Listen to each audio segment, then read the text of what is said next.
কিছু সাধক, কিছু ভগবান তুল্য মানুষ, গুরু আমাদেরকে চোখে দেখিয়ে দিয়েছেন যে আমরা যতই বড় তন্ত্র সাধক হই, সাধনা যতটাই করি, জপ মন্ত্র, তাছাড়া আমাদের চারো বেদকা জ্ঞান যদি আমাদের থাকে, তারপরও সরলতা, আবেগ, ভালোবাসা, নির্ভয় হয়ে ভগবানকে চাওয়া আর ভক্তি ভরে তাকে শুধু দেখলেও তাকে পাওয়া যায়। তাকে চোখের জল দিয়ে, তাকে মুখের হাসি দিয়ে, তাকে মনের সব আবেগ বলে, কথা বলে তাকে কিন্তু আমরা পেতে পারি।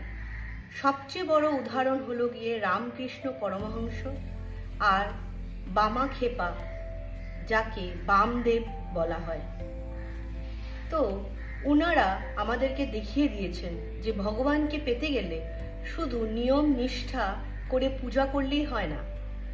একজন রামকৃষ্ণ ঠাকুর যেরকম মাকে খাওয়াতেন নিজের হাতে, কত কথাই না বলতেন, কাঁদতেন, কাটতেন, অসুখ হয়ে যাওয়ার পরেও উনি বলেছেন যে এই অসুখ সারাতে লাগবে না, এটা আমার কর্মফল, থাকুক এইভাবে, মার দেওয়া জিনিস আমি এটা ছাড়বো না, এইভাবেই আমার যেতে হবে। বামদেব, যিনি পূজার পদ্ধতিকেই চেঞ্জ করে দিয়েছেন, যিনি ভোগের প্রসাদ নিজে খেয়ে তারপর মাকে দিতেন। আমরা কত পরিচ্ছন্ন পরিষ্কার করে কেউ যাতে না ধরে এইভাবে ভগবানকে এত ভয় পাই, কিন্তু উনারা দেখিয়ে দিয়েছেন যদি মনের সরলতা থাকে, মার প্রতি আবেগ থাকে, আর নিজের মার মতনই মা বলে, দুজনই তারা বড় মা বলতেন মা কালীকে।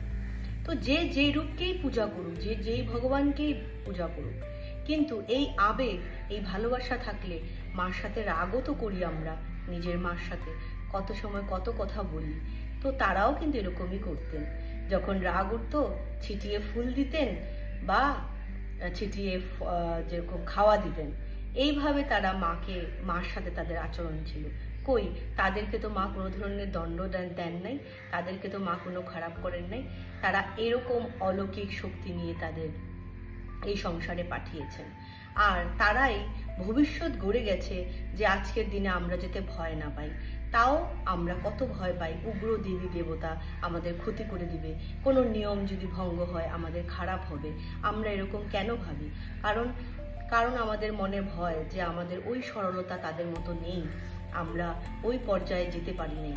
যে অনেক জ্ঞান, তাদের জ্ঞান ছিল না যে তা তো না, তারা তো নিপুণা জ্ঞানী ছিলেন, সাধক ছিলেন, তারা সাধনায় পারদর্শী ছিলেন।